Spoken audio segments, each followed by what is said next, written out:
지금 말라기서 1장 10절에서 14절을 예전에 엄마를 따라 예배에 참석했던 초등학교 1학년쯤 되는 아이가 성당동 상가 건물 인대한 예배 공간에서 예배를 드릴 때 나름대로 설레는 마음으로 교회를 왔어요. 딱 들어오면서 교회 문을 딱 들어서면서 아이가 큰 소리로 외친 거예요. 아이 뭐 교회가 이렇게 거지 같아, 뭐 이렇게 좁아, 이렇게 이야기를 하는데 저는 그 얘기가 지금도 기억이 나요. 아이가 생각할 때, 야 이제 엄마 따라 하나님 앞에 예배 드리러 가야 되는데 그 예배 드리는 것이 교회란다. 그리고 엄마를 따라왔는데 그 아이는 나름대로 하나님을 만나러 간다 생각을 하니까 나름대로 상상을 하고 있었던 것 같아요. 하나님을 만나는 곳이 어떤 곳일까? 근데 막상 가보니까 상가가 뭐 한 20여 개 되는 작은 상가에 의자들이 달박달 없는 공간에 딱 들었으니까 이 아이의 마음속에 하나님 만나는 어떤 부풀었던 꿈이 깨지고, 뭐 이렇게 거지 같아, 이 좁은 공간에 뭐 하는 거야 라는 그 아이의 탄성 소리를 들었던 적이 있는데, 우리가 자칫 예배가 무엇인지가 이해가 안 되면, 하나님이 어떤 분인가라고 하는 것들이 잘 이해되지 않으면 우리가 예배를 드리지만 예배의 본질을 놓고 살아갔다가 많이 있음을 다시 한번 생각하게 하는 시간입니다. 어쩌면 저도 어렸을 때부터 부모님 따라 교회를 나간 모태신앙의 사람이어서, 어렸을 때 교회 가는 것은 그저 엄마 따라갔고 아버지 따라갔어요.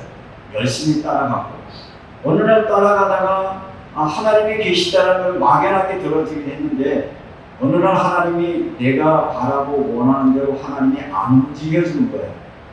내가 기대했던 기대치에 못 미치게 되니까 내 마음속에 무슨 생각이 들었냐면, 하나님 그럼 없는 거 아니야? 하나님 죽은 거 아니야? 아니 하나님이 난 미워하는 거 아니야? 그래서 반발심이 나와서 그런 하나님 나 안 믿어. 그러면서 제가 예배 자리에 안 가기로 작정하고 예배를 끊었던 사람 중에 하나예요. 그래서 예배 하나님을 알지 못하고 예배한다는 건 참 어떤 면에서 보면 부모를 따라가기도 하고 주변 환경을 바라보기도 하고 사람의 칭찬을 따라가지만, 나와 하나님과의 관계가 회복되어지지 않으면 예배라고 하는 것은 때로는 번거로운 것이고 때때로는 불편한 것이고 때때로 이 예배 시간이라고 하는 것은 왜 또 예배를 해야 돼? 라는 마음으로 우리의 영적 상태가 어무러질 수 있다는 것을 오늘 성경이 말하고 있는데, 어느 날 주님의 십자가의 사랑이 마음으로 믿어지고 깨달아지는 이후에 제 마음속에 예배는 예전에 드렸던 예배와 너무 다르게 되어지기 시작합니다. 예배의 시간은 뭐냐? 내가 하나님 앞에 서는 시간이고, 예배 시간에 내가 드려지는 찬양, 그 찬양은 하나님 앞에 드려지는 나의 고백이 되어지고, 예배 시간에 던져지는 말씀은 내게 주신 하나님의 말씀으로 받아지면서 예배 시간을 사모하게 되었고,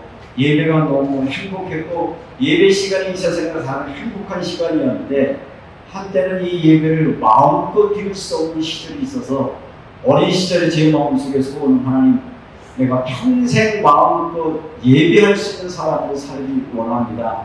그런 기도를 시작하다 보니까 하나님 저에게 은혜를 주셔서 은혜 받게 하시고 목회를 하게 하시고, 그래서 지금 목회가 오래전에 40년째를 하는데 40년째 예배자로 여러분 앞에 섰어요. 지난 시간 예배를 생각해 보면 그 예배를 내가 얼마나 마음에 사모했든지, 그 예배 시간에 못 가는 것 때문에 울면서 하는 그 예배 자리에 나도 좀 가게 해주십시오라고 간절히 기도했던 시간들, 또 예배 때 부르는 그 찬양, 들렸던 말씀 한 절 한 절이 내게 주신 은혜의 그 감격들이 있었는데, 그 실질적으로 매번 이 예배를 집행을 하다 보니까 매번 그런 은혜 안에 있느냐면 때로는 사실 그렇지 못할 때도 있죠. 하나님 앞에 집중해야 되는 시간에 오늘 교육을 누가 왔나?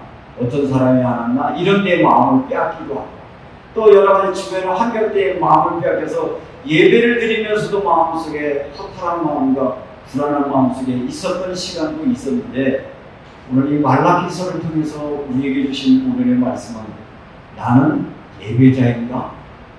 내가 드리는 예배를 정말 하나님이 봐주시는 예배를 나는 드리고 있는가 하는 질문을 던지는 그런 오늘 본문의 말씀을 통해서 나는 예배자인가 하는 제목의 말씀으로 여러분과 함께 우리의 예배, 우리의 영성, 내가 예배에 참석하는 나의 마음과 전심을 다해서 나는 예배자로 살아가고 있는가, 저와 여러분을 돌아보면서 하나님은 지금도 참 예배자를 기다리고 있습니다. 왜냐하면 그 예배를 통해서 하나님의 당신의 은혜의 통로가 되어 주시기를 원하시고 하나님의 그런 사람들에게 은혜 베푸시기를 원하시기 때문에 오늘 예배로 말미암아 여러분들에게 다시 한번 우리의 영적인 모습이 회복되어지고 참 예배자로 세워지는 축복의 시간이 되셨기를 주님의 이름으로 축복합니다. 그러면 오늘 우리는 이 말씀 앞에 서서 나는 과연 참 예배자인가라고 하는 질문을 우리 자신에게 한번 던져볼 필요가 있습니다. 나는 왜 이 자리에 와 있는가? 이 시간은 무슨 의미가 있는 것인가? 이 시간을 통해서 나는 무엇을 기대하고 있는가? 한번 여러분들을 점검해 보시면서 오늘 말씀 가운데 우리에게 던지시는 주의 생명의 음성 듣는 시간 됐으면 좋겠습니다. 그러면 먼저 간략하게 예배가 무엇인가에 대한 정의를 우리 다시 한번 할 필요가 있는데, 예배가 무엇인가 라고 하면 하나님을 만난 인간이 그 존재를 인정하고 드리는 유일한 행동이 예배라는 거예요. 이 예배는 다른 의미가 아니에요. 하나님을 하나님으로 인정하는 사람들이 하나님 앞에서 그 존재를 인정하는 시간인데, 이것이 역사적으로 보면 우리가 이 신을 만난 이것들은 우리 기독교뿐만 아니라 고대 사회로부터 모든 사람들이 종교적인 체험을 하게 되는데, 고대 사회에서 예배는 인간이 자신보다 큰 존재, 신적이고 초월적인 힘을 가진 존재와 소통하려고 하는 본능의 시작이 예배였다라고 그렇게 예배학자들은 정의하고 있습니다. 여러분들이 고고학적으로도 보면 선사시대에 보면 무덤, 그 무덤 안에 있는 동굴의 벽화, 그 벽화에 보면 많은 제후의 도구들, 그리고 제물 드렸던 그런 기록들을 우리가 보고 있잖아요. 그래서 이 고대인들조차도 뭔가 신 앞에 인간이 내가 당신의 신 존재 앞에 섭니다라고 하는 고백을 고대인들도 이 예배를 통해서 이 일을 할 수 있었고요. 그래서 이 부분들이 늘 진행되면서 어쩌면 고대인들은 이 신적인 앞에 선 것은 삶과 죽음 앞에서 어떤 죽음의 문제 앞에 섰을 때마다 이 신 앞에 서서 자기의 영혼들, 죽음 이후의 삶을 어떻게 할 것인가 하는 것들을 신 앞에 고백하는 그런 모습으로 예배가 진행됐다는 것이죠. 우리가 성경에 배경되는 고대 근동사회도 보면 우리가 잘 아는 메소포타미아 문명 속에 보면 이 속에서도 신전을 건축하고 보물을 드리고 동물과 술을 드리고 모든 제물로 드리는 일들을 많은 것으로 보았고요. 당시의 왕은 신과 백성들을 이어주는 중재자로 여겼습니다. 그래서 왕 앞에 저들이 복종했던 제도를 가지고 있었습니다. 여러분들이 잘 아시는 대로 이집트에는 태양의 신을 섬겼고요. 그리고 가나안 문명 가운데는 다산의 신 바알 신을 섬겼고요. 그래서 이런 모든 문화 속에서 우리는 성서를 근거로 오늘 우리가 예배하고 있는데, 성서의 배경 속에 이스라엘 예배에도 여러 가지 단계별로 발전의 단계가 와요. 그래서 성경에 등장하고 있는 첫 번째 예배는 언제이죠? 에덴 동산에서 아담과 하와가 하나님과 함께 그 에덴 동산을 거니는 것. 다시 말하면 예배는 뭐냐? 하나님과 함께 하는 삶을 나누는 것이 예배였던 것이고, 그 에덴 동산이 무너진 이후에 하나님은 아브라함, 이삭, 야곱을 이 족장들을 불러서 저들을 만나 주셨고, 하나님을 만난 이 족장들은 가는 곳곳마다 무엇을 해요? 제단을 쌓습니다. 그 제단을 쌓다는 의미는 바로 그 장소에서 하나님의 자에게 만나 주신 의미를 기억하면서 하나님 앞에 제물을 드리는 것이 예배로 발전해 오다가, 이게 이제 이스라엘 백성들이 출애굽 사건 이후에 하나님이 직접 저들에게 성막 제도를 주셔서 성막에서 예배를 하게 되었죠.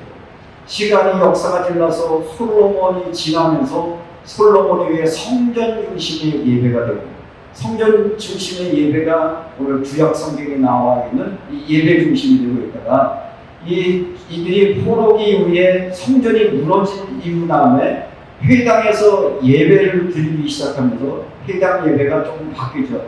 말씀을 낭독하고 기도하고 찬양하는 것으로 되어진 것이 바로 신약교회의 예배 형태로 지금 만들어져 있었고요. 우리가 성경에 잘 알고 있는 것처럼 초대교회는 가정에서 모여서 예배를 드렸습니다. 그러니까 장소와 공간은 아무런 의미가 없습니다. 어디에서 모였느냐가 중요한 것이 아니라 하나님의 임재를 인정하고 가정에서 모였든 어느 지역에서든 그곳에 모여서 이 초대교회는 모여서 무엇을 했냐면 이미 예수 그리스도로 말미암아 모든 화목제물 대신 예수 그리스도의 이름으로 모여 성만찬을 나누고 그리고 말씀을 나누고 그리고 저들이 함께 기도하고 찬양하면서 어떻게 하나님을 바라보며 믿음으로 살아갈 것인가 라고 하는 것들로 하면서 오늘 우리가 이렇게 모이는 것도 이 수천 년 동안 역사의 전통을 따라서 하나님의 존재를 인정한 사람들이 최고로 드릴 수 있는 행위가 뭐냐? 예배다라고 하는 사실을 우리에게 말씀해 주고 있습니다. 그런데 이런 여러 가지 예배 역사 가운데 말라기서에서는 특별히 하나님께서 예배에 대해서 지적을 하시면서 오늘 특별히 10절 말씀이 어쩌면 우리에게 굉장히 두려운 마음으로 받는 말씀이기도 하는데 10절을 한번 읽겠습니다. 만군의 여호와여 너희가 내 제단 위에 헛되이 불사르지 못하게 하기 위하여 너희 중에 성전문을 닫을 자가 있었으면 좋겠다. 내가 너를 기뻐하지 아니하며 너희가 손으로 드린 것을 받지도 아니하냐. 야, 차라리 너희가 그렇게 예배할 거면 예배 안 드리는 게 낫겠다. 그래서 차라리 예배당 문을 닫았으면 좋겠다. 차라리 정말 주님의 뜻은 예배당 문을 닫아가 아니라 예배를 끝이라가 아니라 그렇게 드려지는 예배는 내가 받는 예배가 아니라 내가 원하는 예배라고 하는 것은 이런 것이야 라고 하는 것들을 오늘 선지자를 통해서 우리에게 말씀해 주고 있는 이들을 우리가 바라보게 되어지는 것입니다. 이 말라기서가 중요한 이유를 여러 차례 말씀을 드렸는데 말라기서 이후에 이렇게 하나님의 선지자를 통해서 너희들이 예배가 죽었다, 예배가 형식화되었다, 예배가 어쩌면 생명력을 잃어버렸다고 수없이 경고했음에도 불구하고 저들이 경고를 받지 않게 되자 하나님이 하실 수 있는 방법은 그때부터 그들에게 간섭하지 않기 시작합니다. 가장 무서운 게 뭐냐? 하나님이 무관이시. 그래? 너희 마음대로 해봐. 너희끼리 살아봐. 그래서 이 말라기서 이후에 선지자가 중단이 되어지고 선지자가 중단된 400년을 신구약 중간 시대라고 말하는데 이 신구약 중간 시대에 인류 역사 가운데 팔레스타인 지역에는 어마어마한 전쟁과 기근과 고통의 시간들이 400년 동안 지속됐다라고 하는 것들이 역사의 기록이라고 하면 하나님 앞에 예배가 그쳐지고 예배의 은혜가 저들에게 임하지 않게 될 때 바로 황폐해진 삶을 살아갈 수밖에 없는 우리 인간의 영적인 모습을 알려주는 말씀이어서 저는 이 말씀을 무겁게 받으면서 그럼 이 말씀을 통해서 우리에게 주시려고 하는 하나님의 의도가 무엇인가 하는 것들을 나눠보려고 합니다. 10절에서 13절의 말씀을 보면 하나님을 괴롭게 하는 예배가 있답니다. 예배 안 드리는 것도 아니고요. 예배를 하는데 하나님이 괴롭대. 하나님이 이렇게 말하실 때는 얼마나 마음이 아프셨을까. 너희들이 내 이름으로 모이는데 내 이름으로 모여서 하는 너희들의 예배의 행위, 너희들의 삶의 모습이 역겹다고 말씀하시는 거거든요. 이 여기는 말라기 시대뿐만 아니라 오늘 이 시대를 살아가는 저와 여러분들이 그런 주님의 음성을 한번 들으면서 나를 돌아볼 수 있는, 나의 영적 상태를 돌아볼 수 있는 그런 시간이 됐으면 좋겠는데, 그러면 왜 이렇게 말씀하실 수밖에 없느냐라고 하면 14절 말씀에서 하나님의 마음에 담겨 있습니다. 같이 있습니다. 만군의 여호와의 이름으로 너희가 또 말하기를 일이 얼마나 번거로운 거하며 호숨 치고 훔친 물건과 좋은 것 병든 것을 가져오느니라. 너희가 이같이 돈을 가져오니 내가 그것을 너희 손에서 받겠느냐? 이는 여호와의 아닙니다. 얼마나 범태스러운 것 하고 헛웃음을 치며 흠 있는 것과 젖은 것, 병든 것을 가져왔습니다. 다시 말하면 억지와 번거로움의 태도. 그러니까 하나님이 받기를 원하실 것은 재물, 화려한 모습, 얼마나 사람이 많이 모였는가, 얼마나 화려한 사람이 모였는가, 얼마나 분위기가 좋았는가, 그거에 대해서 관심이 없으세요. 내 마음의 중심이 어떤 중심으로 이 예배에 참석했느냐라고 하는 것들을 오늘 성경은 말하고 있다는 것이죠. 하나님의 섬기는 일들을, 어쩌면 이 제사장들의 문제인데 하나님의 섬기는 일들은 기쁨이 아니라 부담감으로 와지기 시작했다는 거예요.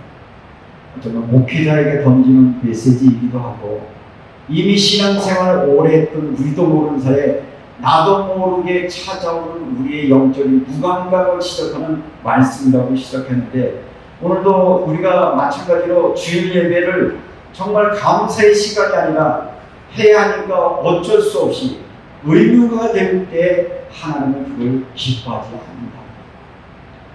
이렇게 한번 질문해 보면 어떨까요? 여러분들은 오늘 주일 예배 오시면서 기다려지고 기쁨으로 오셨죠? 그러면 정상. 오늘 또 예배해야 되나? 예배하면 뭐 효과가 있나? 예배에서 뭐 하지? 그래도 내가 그래도 가야지. 그러고 오셨다면 오늘 이 말씀 여러분에게 던진 말씀일 수 있어요. 형식 예배의 습관적인 예배. 여기 보면 재물이 분명히 있었어요. 재물은 있었으나 마음에 담겨지지 않은 재물이 있었다는 것인데, 이 말을 현대적인 말로 표현을 하면 예배당에 와 있지만 우리의 마음은 딴 데 가 있는 거예요. 어디서 전화 올 게 없나? 누가 날 부르지는 않나?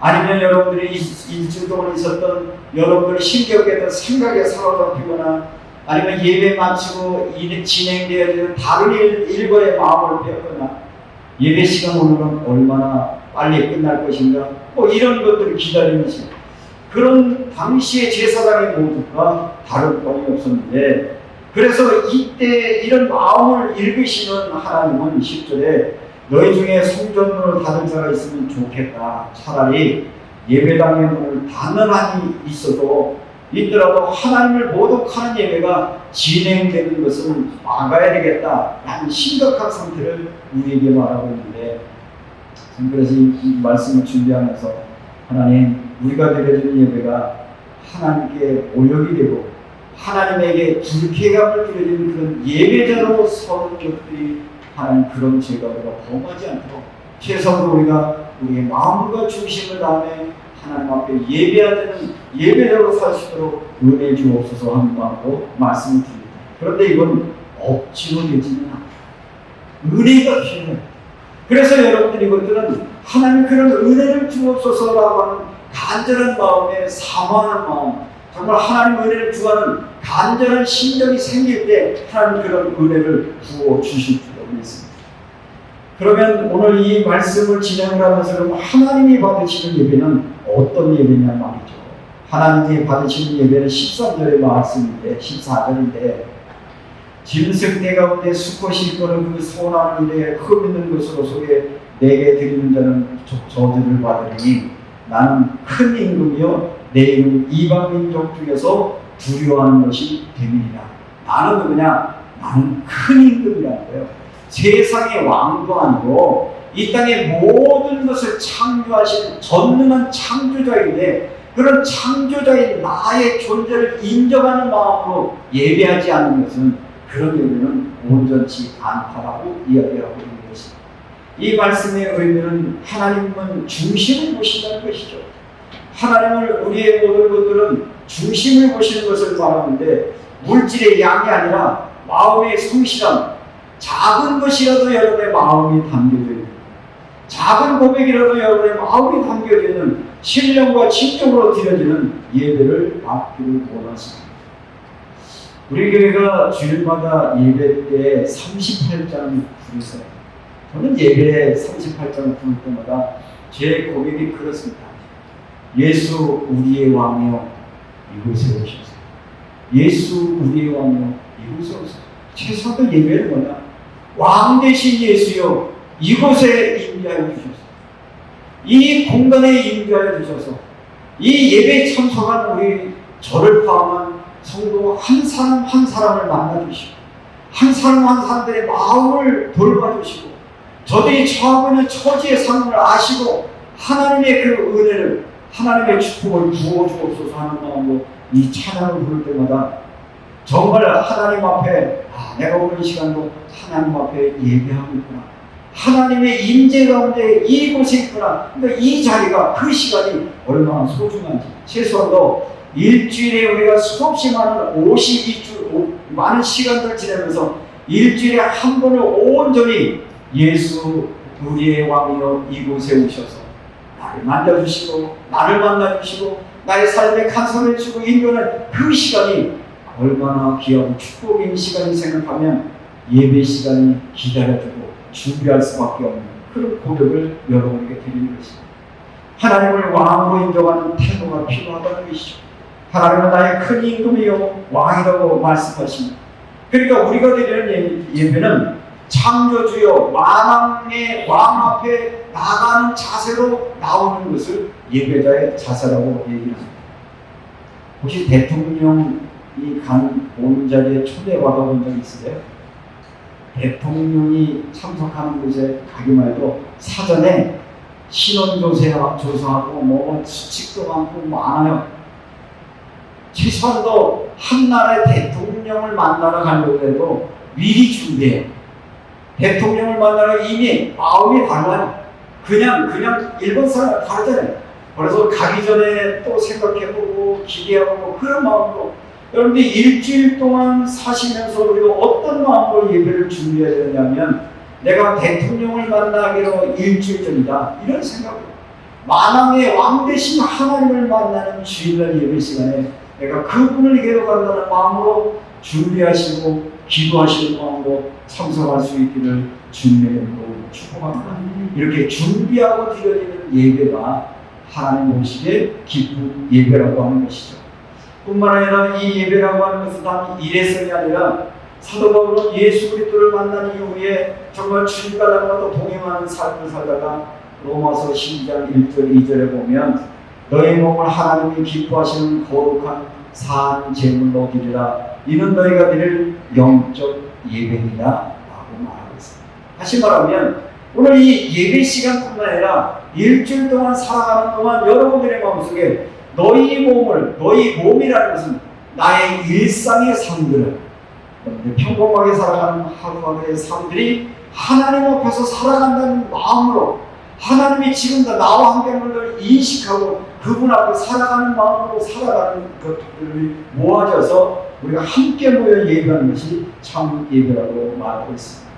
그러면 우리가 회복해야 될 예배 자세는 어떤 것입니까? 현대인들이 빠지기 쉬운 예배의 문제를 살펴보면 예배는 갑자기 드려지는 게 아니잖아요. 다음 주일은 이미 약속되어 있잖아요. 다음 주일은 뭐 하는 날이에요? 예배하는 날이에요. 그러면 지금부터 다음 주일을 준비하는 거예요. 어쩌다가 우리의 삶을 살다가 남는 시간 하나님 앞에 드려지는 시간이 아니라 다음 주에 하나님 앞에 예배드리는 시간을 위해서 오늘부터 우리가 삶을 하나하나 살아가다가 그 삶 전체를 가지고 하나님 앞에 서는 시간이 예배 시간이라는 것을 여러분이 기억을 하시면서, 예배는 갑자기 드려지는 것이 아니라 오늘부터 준비하는 것이 하나님 앞에 나가는 우리의 예배의 자세라는 것을 말씀하고 있습니다. 어떻게 준비합니까? 기도하는 마음으로, 말씀을 사모하는 마음으로, 여러분들이 하나님 앞에 자신들을 돌아보며 우리의 죄를 회개하고 하나님 앞에 온전히 살아가 나를 돌아보며 실질적으로 예배 가운데 서야 될 것입니다. 또 한 가지는 형식적인 예배 자리에서 우리가 벗어나야 되는데, 찬양을 부를 때, 그럼 찬양 부를 때 좋죠. 찬양을 부를 때 기도가 되죠. 찬양이 살 때 참 그 찬양이 여러분 하나님 앞에 드려야 되는 향기나는 제물 된다는 것을 꼭 기억을 하세요. 그래서 어떻게 보면 우리가 뭐 사람을 평가할 수 없지만 찬양할 때 보면 이분이 지금 하나님과 어떤 관계인가 조금은 알 수 있는 거죠. 찬양할 때 그냥 가만히 있지 마시고 여러분들이 찬양이 입술이 아니라 마음을 담아 찬양해 보시오. 그때 하나님의 임재를 경험하고 가사 하나하나 복조 하나가 주시는 그 은혜 가운데 하나님의 은혜를 경험하게 될 것입니다. 기도는 똑같은 어떤 습관적인 문구가 아니라 하나님과의 깊은 대화인 거죠. 기도는 하나님 앞에 청구서가 아니라 평상시에 우리의 대화요. 하나님과 깊은 교제가 되어지는 기도가 되어집니다. 뿐만 아니라 우리가 예배할 때 빼놓을 수 없는 것들이 우리가 헌금과 마찬가지인데 헌금을 드릴 때 그냥 마지 못하는 것이 아니라 마음을 담는 헌금을 할 수 있는 것도 여러분 필요한데 헌금을 드린다는 말은 내 삶의 주권이 누구께 있다는 걸 인정하는 거죠. 하나님께 있다는 걸 인정하는 것입니다. 내가 일할 수 있는 일터, 환경들, 건강 이 모든 것조차도 누가 주신 거예요? 하나님의 주신 은혜라고 믿어질 때 우리가 헌금도 할 수 있는 것이고요. 예전에 주일헌금 때문에 참 생각들이 많았어요. 주일 예배를 드리면서 주일헌금을 얼마나 해야 되나 이런 생각을 하다가 어느 예배 참석했는데 한 분이 이렇게 얘기하시더라고요. 여러분 주일헌금 할 때 어떻게 합니까? 저는 이렇게 합니다. 최소한도 내가 일주일에 한 번 하나님께 나와 주일헌금을 드리는데 그냥 아무 생각 없이 드리는 게 아니라 최소한도 내가 그래도 주일날 한 번 주님을 배우는데 이런 마음, 주님 우리 그냥 간단한 식사라도 함께 하는 마음으로 근데 한 끼 식사비라도 내가 드려야면서 주님 저 왔어요 라고 말하는 게 나의 마음을 드린 게 아니냐 싶어서 본인은 10,000원을 드린다고 얘기합니다. 그때부터 저도 그랬어요. 내가 일주일에 한 번씩 드려지는 예배가 그냥 몸으로 드린 것도 많지만 내가 살아가는 일상성의 모든 생활 가운데 돈 없이는 우리 살 수도 없잖아요. 물질 문제를 떠나서 그런 것 가운데 이 물질의 주권까지도 하나님께 있다고 믿어지니까 그런 마음으로 드려지기 시작하니까 자연스럽게 그런 마음으로 드리는데 어쩌면 우리 성도들도 그런 마음으로 참여하고 계신 것 같아서 감사한데 우리가 이 삶을 드리고 뿐만 아니라 예배에 드려지는 우리의 모든 것들은 삶과 우리의 예배가 일치되는 것을 요구하고 있는 거예요. 여기 재물들 가운데 병든 것, 저는 것 이런 것들 얘기하는 건 뭐예요? 온전하지 않은 걸 의미하고 있는데 정상적인 수입이 아닌 물질까지 말하고 있습니다. 재물만 많이 바치면 축복받나요? 그렇지 않습니다. 재물은 온전한 것이어야 됩니다. 범죄로 여러 가지 변칙으로 잘못된 수입을 하나님께 바치면 축복이라고 하는 것 하나님 반대가 우리 삶과 연결되는데 한국교회는 헌금만 많이 하는 장벽입니다. 헌금 액수가 중요한 것이지 그 돈을 어떻게 벌었는지에 대해서 전혀 말하지 않기 때문에 오늘날 교회 안에 많은 헌금이 드려지고 있지만 정상적인 수입이 아닌 그런 헌금들을 많이 드리고 그것이 마치 축복이라고 여기는 세대가 되어지면서 교회가 본질을 잃어버리는 시대의 빛을 잃어버리는 오늘의 현상들을 맞이하게 됩니다. 오늘 예배의 본질을 잃어버리는 종교인들의 타락들, 제사장들의 경질된 모습들이 일단은 어떤 종교의 권력, 교회의 많은 위상과 권력을 가지고 자기의 이익과 자기들의 어떤 현실적인 이익에 결탁하고 있는 마치 사두개인들처럼 전체적으로 교회사에 보면 사두개인들의 전통이 뭐냐면 정치인들과 결탁합니다. 복음하고는 상관이 없어요. 이름은 여호와 이름을 빌리고 예수 이름을 빌는데 저들의 기독교는 자기의 자리, 자기의 종교 권력, 자기의 자리만을 탐하는 이 사두개인들의 모습들이 오늘 한국 땅에 너무 많이 사람들에게 보여주고 나니까 교회가 빛으로 소금으로 빛을 잃어버리는 아름다운 현실 가운데 그러면 나는 어떻게 온전한 예배로 살아갈까 고민하면서 오늘 드려진 말씀 가운데 다시 한번 우리를 돌아보는 시간 되어주시기를 주님의 이름으로 축복합니다. 말씀을 정리하면 주일날 오늘 드린 예배가 월요일의 삶으로 이어지는 것이 삶 예배입니다. 오늘 이 예배가 끝이 아니라 시작인 것이죠.